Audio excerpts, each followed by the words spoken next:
Tonight's story, The Smile That Wins, tells how a young private detective was pitted against that cunning and unscrupulous element of society known as the English aristocracy, but won through to love, fame, and fortune in an adventure that began with the affair of the missing Celia.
This is exciting. Morning coffee at a real detectives club. Lady Shipton Bellinger, it's the least I could do after 3 successive days of scoffing tea, buttered toast, anchovies, sandwiches, and 2 kinds of cake at your place. Oh, but that was the least I could do after your brilliant work in restoring my little Pinky Panky. It was wonderful. A really child's play, especially to a trained eye, a junior partner with Widgery and Boone, and a member of the senior Bloodstain.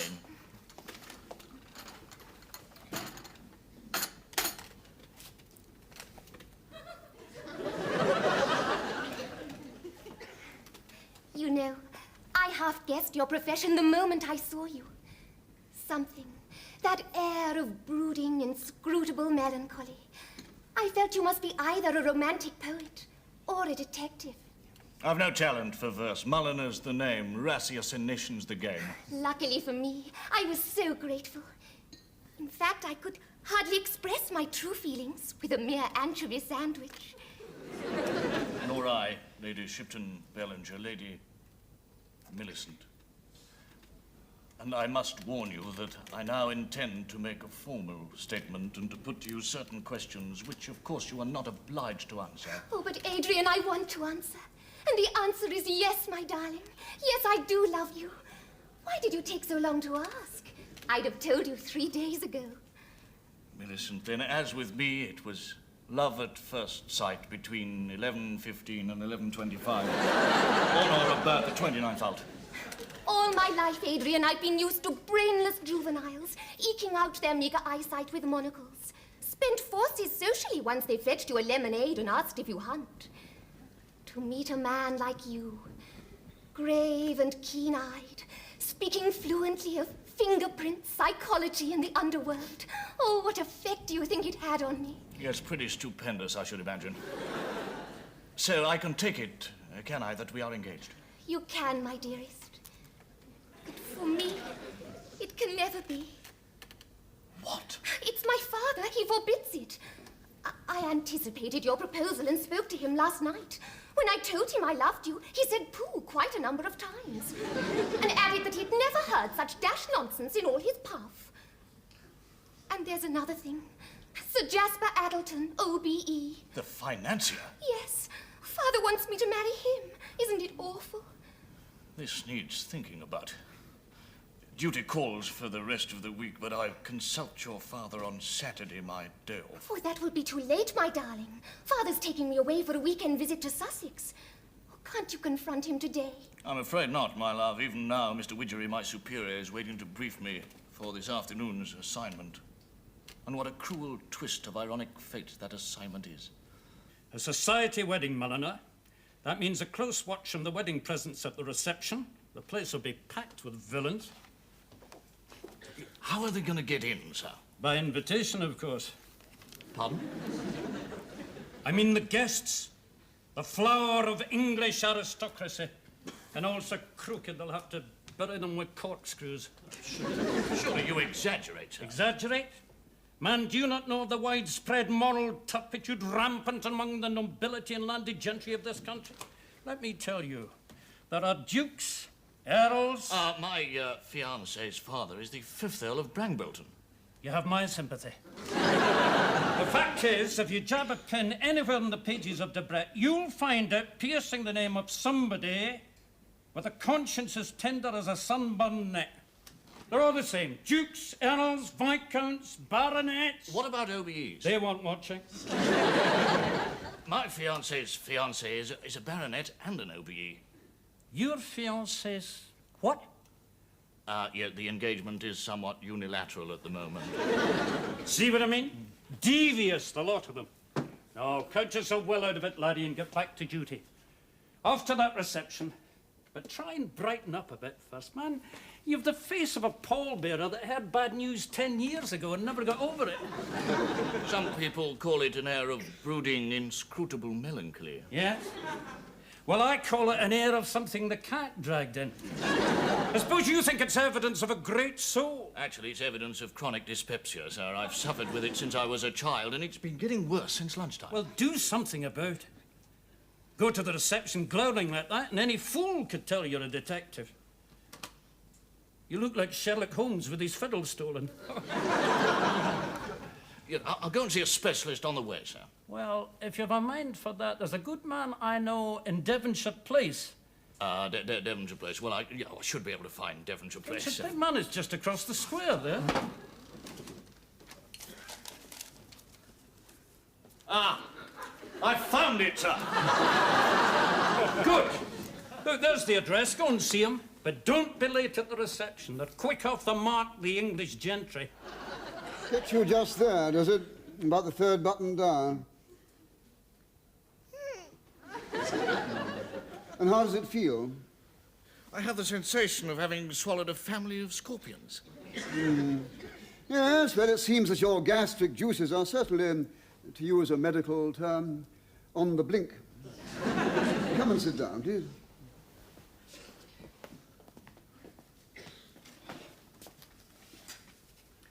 Now, Mr. Mulliner, smile. Did you say smile? I did. Smile, Mr. Mulliner. Smile? I've just lost the only girl I've ever loved. Well, that's fine. I'm a bachelor myself. Come on now. Smile. What is all this? What do you mean, smile? I don't smile. I haven't smiled since I was a boy of 12 and the butler tripped over the spaniel and spilt the melted butter on Aunt Elizabeth. Precisely. And that's why your digestive organs trouble you. Dyspepsia is now recognized as purely mental. Happiness is the only cure. Be merry, Mr. Mulliner. Be gay. The mere exercise of the risible muscles will be beneficial in itself. So, make a point, whenever you have a spare moment, of smiling. Oh, yes. Come on, let's try it now. It's all right, we're quite alone. You'll only laugh. No, I promise you I won't laugh. Come on. All right.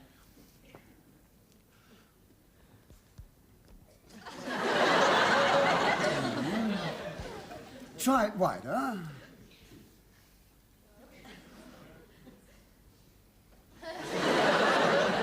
Yes, better, but still not quite so elastic as one could wish.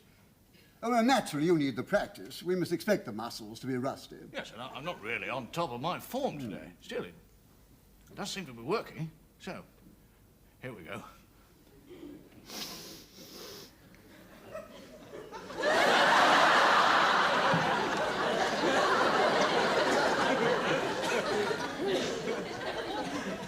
An odd smile, yours, Mr. Mulliner.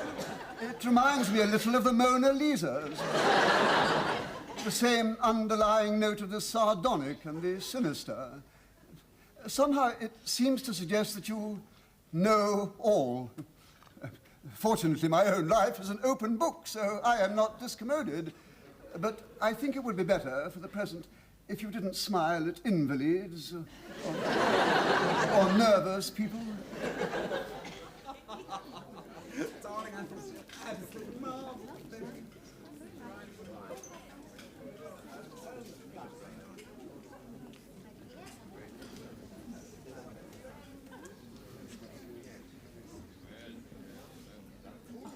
Oh, Millicent. Smile, Mr. Mulliner.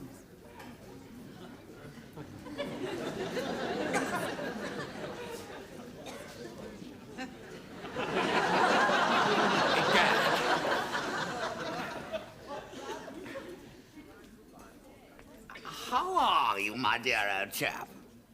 Oh, I'm fine. Yes, I'm fine now, thank you. Well, that's fine. That's capital. Splendid. By the way, I fancied I saw you smile just now. Yes, I did smile. You see... Of course I see. Of course, my dear fellow. You detected the joke I was playing on our hostess. All good, clean fun, and one at which nobody laughed more heartily than herself.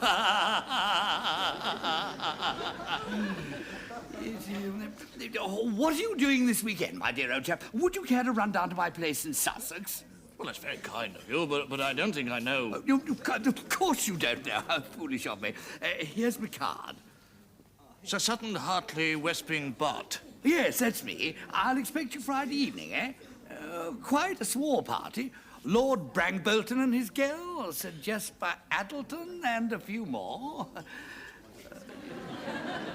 Just loafing about, you know. And a spot of bridge at night. You will come, won't you? Sir Sutton, you may rely upon it. Splendid. There's an excellent train from Charing Cross at 6:10.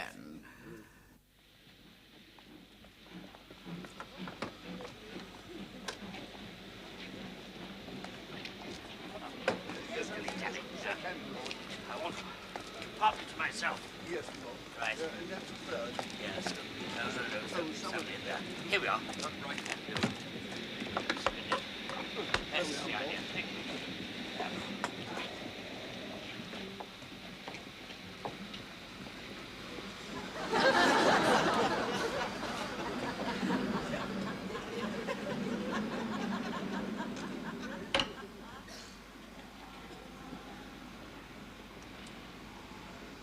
Marby. Good evening, sir. You've no idea who I am, have you? No, indeed, Mr. Mulliner. That, I take it, is Lord Brangbolton. Yes, sir. Where's Lady Millicent? She's awaiting his lordship at Westping Hall, sir. In that case, I'll travel with you. You'll appreciate the company. If you say so, sir. I do say so, Malaby. I mean, I must have a certain amount of appeal. Otherwise, why would Sir Sutton have invited me, a perfect stranger, down for the weekend? How far away is Westpington? About 2 hours, sir. Oh, fine. That should give me ample time to ingratiate myself with the old buster. See, simply a question of personal magnetism and charisma. And catching the train, sir. Oh. Yes.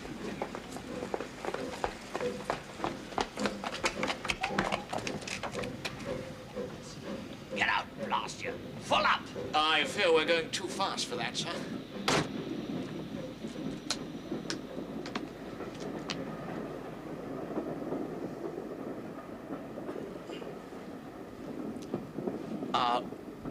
Lord Brangbolton, I believe.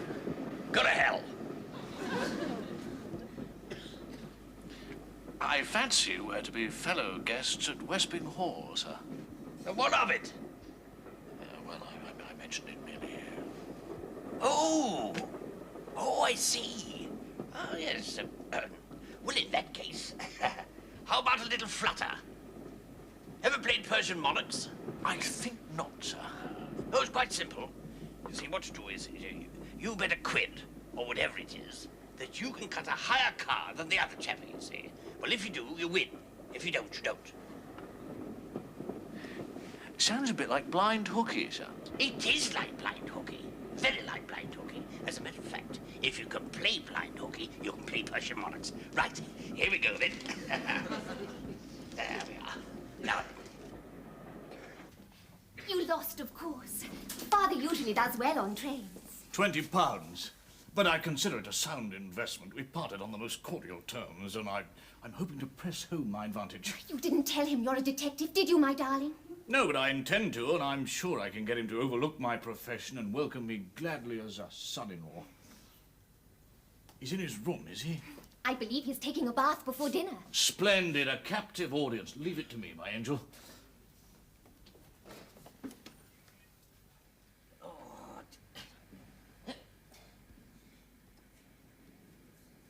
come in! I wonder if I might have a word with you, Lord Brangbolton. You can do more than that. You can help me find the soap. You've lost the soap? Yes, it's missing. Missing? Yeah. I see. Had it here a minute ago, now it's gone. That's strange. Very strange. Makes a fella think a bit, you know, that sort of thing. My own soap, too. Brought it with me. If you could just tell me what occurred, sir, in your own words, and tell me everything, please. One never knows when the slightest detail might not be important. Yeah, I see, yes. Well, let's see now.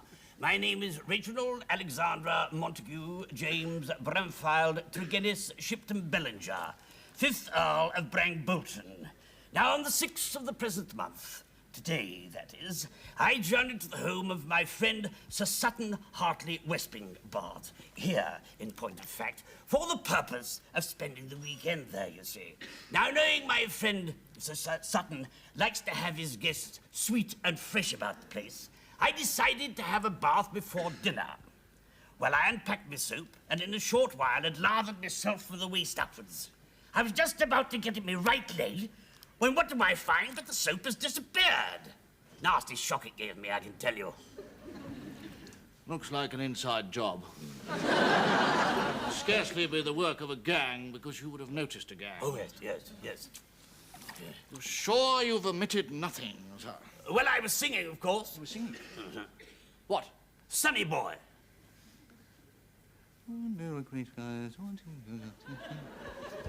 As I suspected. I don't know whether you're aware, sir, but in the singing of that particular song, the muscles automatically contract when you come to the final Sonny boy. You see, it would be impossible for anybody rendering that song with a proper gusto not to force his hands together at this particular point. When there are grey skies, boom, boom, boom, boom, I don't need those grey skies. Boom, boom, boom, boom. I still have you, sonny boy. You see, and if there were any slippery object between your hands at this point, such as a piece of soap, it would inevitably shoot upwards, you see, over the top and land about here, as indeed it did. Well, dash me buttons. If that isn't the smartest piece of work I've seen in a month of Sundays, you could be one of those dash detectives.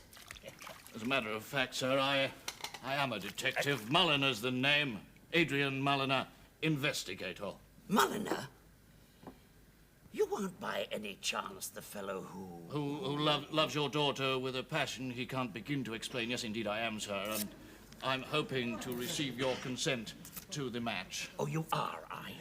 You've proposed that I should introduce into my family some dashed footprint and cigar-ash inspector? Marry me, daughter? Oh, you couldn't even keep her in lipsticks. There is a firm hint at a rise about Christmas time, sir. Listen! My daughter's going to marry my old friend Sir Jasper Addleton just as soon as he gets through with this Brahmayama gold mine proposition of his. And as for you, Mulliner, I have only got 2 words to say to you. One is pop, and the other's off. And do it now!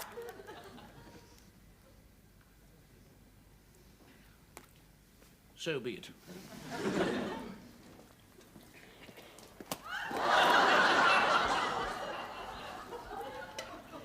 I'll ignore that loofah, Lord Brangbelton.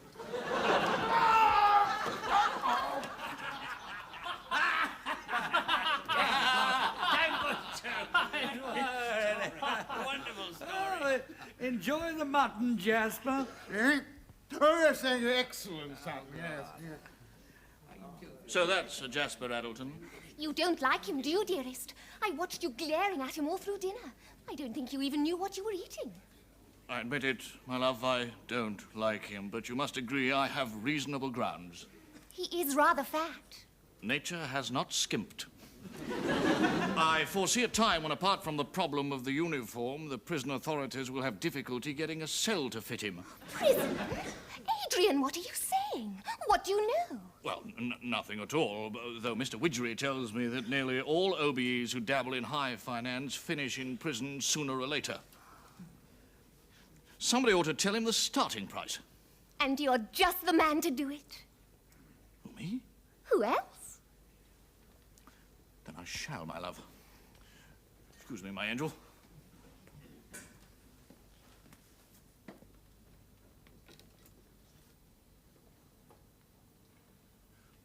A word with you, Sir Jasper. What do you want? Sir Jasper, do you, ever look in a mirror? Frequently. Do you ever weigh yourself? Often. Do you ever listen while your tailor toils around you with a tape measure, calling out a score to his assistant? I do. Then I must tell you, and I speak in the kindly spirit of disinterested friendship, that you are an overfed old bahunkus. And how you ever got the idea that you were a fit mate for Lady Shipton Bellinger is quite beyond me. It seems to me that skinny young whippersnappers who spend the whole of dinner staring at their elders and betters and gulping their food have little room for criticism. No, we weren't discussing the gulping of food. You'll probably get dyspepsia and serve you right. Never mind dyspepsia. I'll deal with dyspepsia should the need arise. We were discussing you and your absurd pretensions to marriage.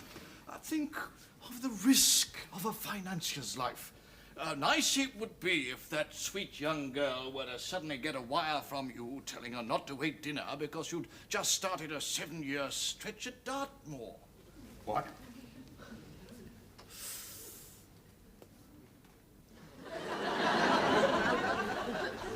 What did you mean, Dartmoor?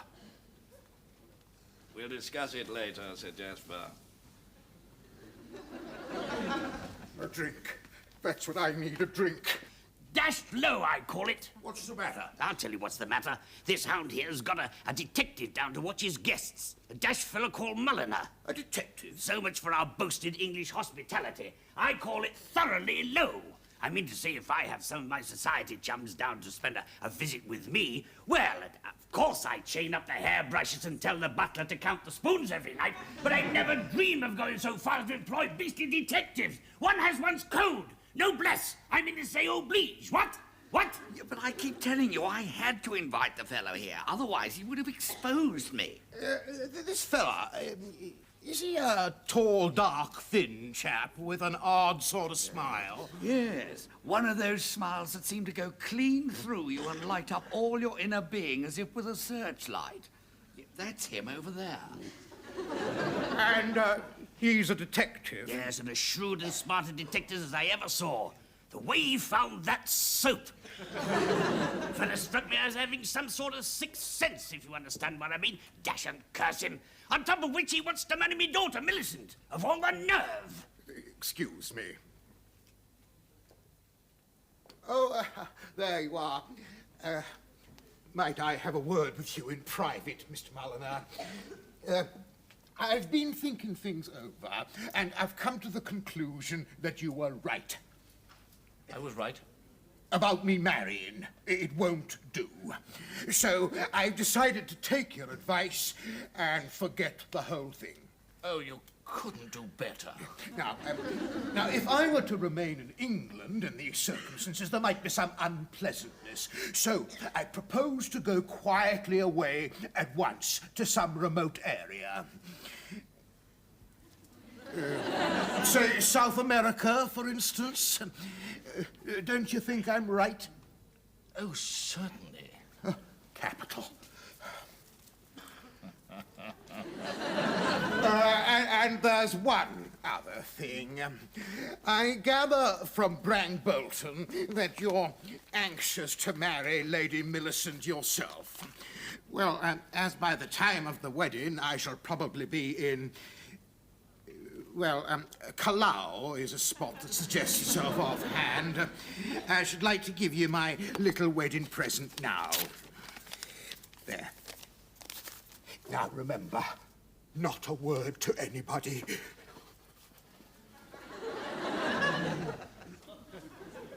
Perfectly simple, dash it. You just take the pack and you cut. And then you bet, say, £10 that you can cut a higher card than the other fellow you see that you're cutting against. Well, if you do, you win, dash it. And if you don't, the other dash fellow wins. Perfectly clear, what? It sounds a bit like Persian monarchs. It is like Persian monarchs. Very like Persian monarchs. As a matter of fact, if you can play Persian monarchs, you can play blind hockey. Right, here we go. Come on, then. Ha ha. Now then, let's cut. You must be careful, dearest. Father has forbidden me to speak to you. How are things? Much better. In fact, I'd go so far as to say that things are moderately ujakam spiff. I've persuaded Sir Jasper to scratch his entry for a start. Oh, that's wonderful. Even coughed up a little something for a wedding present. A mere gesture, I imagine, enough for the odd fish slice. Adrian, this cheque is for £50,000. 50,000 pounds? I can't believe all our troubles are over, my love. Oh, not quite, my dearest. You still have to overcome Father's awful prejudice. I must leave you now. He keeps glancing this way. Let him glance. Another ace? I say.